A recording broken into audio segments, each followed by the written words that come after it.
एक निहायत ही आलीशान और सुनहरी शाही महल के बुलंद वाला मीनारों तले, जहां सफेद कबूतरों की अरान फिजा में एक सहर तारी कर देती थी, वहां एक अनोखी कहानी जन्म ले रही थी। इस महल के शाही बावर्ची खाने में, जहां तांबे के बड़े बड़े देगचे चमक रहे थे, वहां की सबसे लाडली और अस्टाइलिश रोगन मानो बिल्ली मौजूद थी।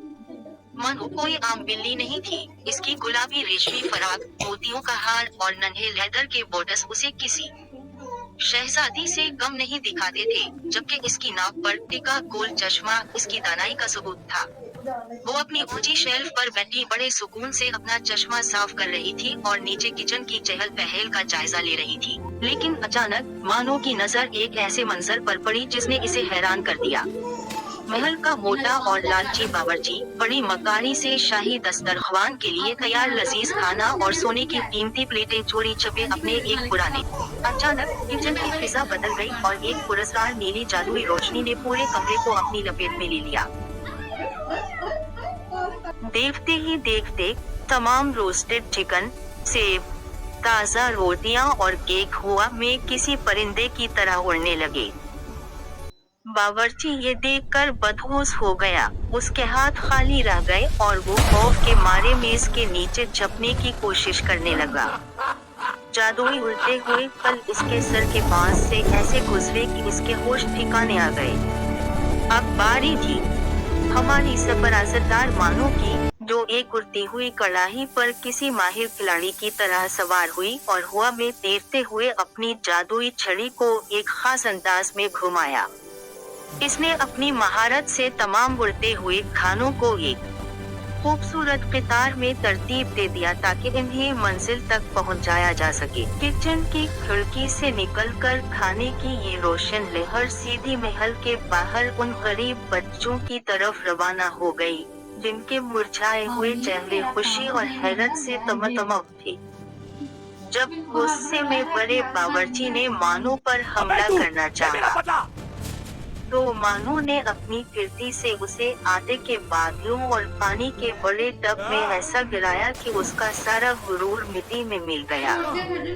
थोड़ी ही देर में जब शोर मचा तो बादशाह सलामत और शहजादी जोया किचन में पहुंच गए।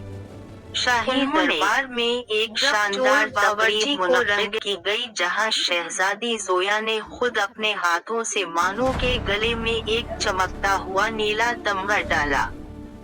मानो फख्र से अपने बोटस चमकाती हुई बच्चों के दरमियान पहुंची, जो अब पेट भरकर खाना खा रहे थे। इन मासूम बच्चों के हाथों में मौजूद जंगली फूल मानो के लिए दुनिया का सबसे बड़ा इनाम थे। महल का माहौल मौसीकी और खुशियों से भर गया था और मानो ने किचन में अब एक नया और रहमदिल बावर्ची काम कर रहा था, जिसने मानो के लिए एक खास मछली वाला केक तैयार किया। रात के पुरसकून साए जब महल पर छाई, तो बालकोनी में चांदनी तले बैठी मानो अपनी ओनी टोपी पहने आसमान के सितारों को देख रही थी। उसने एक शरारती अंदाज में कैमरे की तरफ देखकर आंख मारी, जैसे वो हमें बता रही हो कि नेकी का रास्ता ही असल कामयाबी है। कहानी घुमंडी शहजादी और जादुई मानो।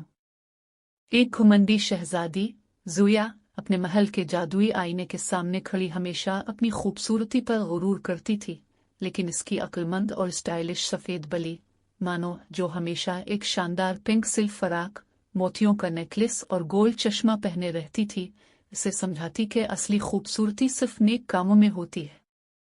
शहजादी का घमंड तोड़ने के लिए मानो अपने नन्हे चमकीले बूट्स पहनकर उसे महल से बाहर मिट्टी वाले रास्ते पर ले जाती है, जहां उन्हें एक कमजोर बुढ़िया मिलती है जो भारी गठरी नहीं उठा पा रही थी। जब शहजादी अपने कीमती कपड़े खराब होने के डर से रुक जाती है, तो मानो अपनी जादुई छड़ी घुमाती है और अपनी फराक का पलो पकड़कर गठरी को धक्का देने लगती है। ये देखकर शहजादी शर्मिंदा हो जाती है और आगे बढ़कर बुढ़िया की मदद करती है। जब वो वापस महल आती हैं, तो जादुई आईना रोशनी से चमक उठता है और गवाही देता है कि आज शहजादी का चेहरा इसकी हमदर्दी की वजह से सबसे ज्यादा हुसैन लग रहा है। शहजादी अपना घमंड छोड़ देती है और मानो को उसकी दोस्ती के लिए एक नया स्टाइलिश पर्पल स्कार्फ तोहफे में देती है, और दोनों हमेशा के लिए बेहतरीन दोस्त बन जाती है।